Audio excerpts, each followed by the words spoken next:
প্রিয় শিক্ষার্থীরা, দেখতেই পাচ্ছ এইচএসসি 2026 ব্যাচের তথ্য ও যোগাযোগ প্রযুক্তি খাতা দেখতেছি। তো একটা খাতা দেখে খুব ভালো লাগছে, তাই তোমাদের জন্য ভিডিওটা করা।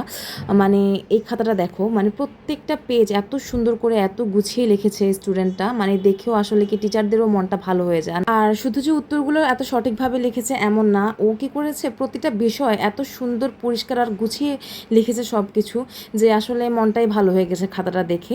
তো পরীক্ষার খাতা একটা গুরুত্বপূর্ণ বিষয় হচ্ছে কি, যে শুধু লিখলেই তোমাদের হবে না, তুমি কতটা পরিষ্কারভাবে সেটা বুঝিয়ে লিখতে পারছো সেটাও অনেক গুরুত্বপূর্ণ। আর তোমরা যারা চিন্তা করতেছো বা টেনশন করতেছো যে আমরা পরীক্ষাতে নাম্বার কেমন দিচ্ছি বা পরীক্ষার তোমাদের রেজাল্ট কেমন হচ্ছে, তথ্য যোগাযোগ প্রযুক্তিতে আমরা কীরকম নাম্বার দিচ্ছি, তাহলে তোমরা এত টেনশন করো না, কারণ আমরা আসলে কি ছাড় দিয়ে তোমাদের খাতা দেখতেছি। তোমরা তথ্য যোগাযোগ প্রযুক্তিতে ভালো করতেছো এবং এগুলো নিয়ে এত টেনশন করার কিছু নাই, জাস্ট অপেক্ষা করো, আল্লাহর উপরে ভরসা রাখো, নামাজ পড়ো, এতটুকুই। আর এরকম আরও তথ্য পেতে লার্নফিনিটি চ্যানেলের পাশেই থাকো। ধন্যবাদ।